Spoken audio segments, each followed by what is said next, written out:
تعالي نعمل أحلى صينية بطاطس بالكفتة وبطماطمية واحدة، نص كيلو لحمة مفرومة، بصلة متوسطة مبشورة مصفية من ميتها ومحتفظة بالمية، معلقة كبيرة من خلطة بهارات الكفتة بتاعت ماجي، ملح وفلفل أسمر والبهارات السبعة.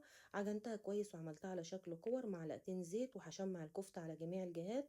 ونخلي بالنا من الملح لأن بهارات الكفتة بيبقى فيها ملح.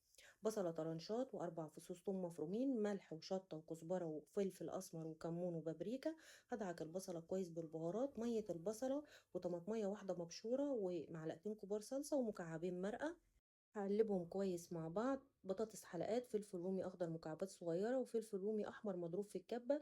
نزلت على البطاطس بالصلصة وقلبتها كويس. حطيت البطاطس فوق البصل الطرنشات، معلقة كبيرة سمنة وقرن فلفل حامي.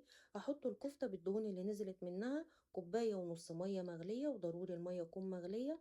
رفعتها على البوتاجاز، لما استوت دخلتها تحت الشواية. جربيها هتعجبك، وألف هنا.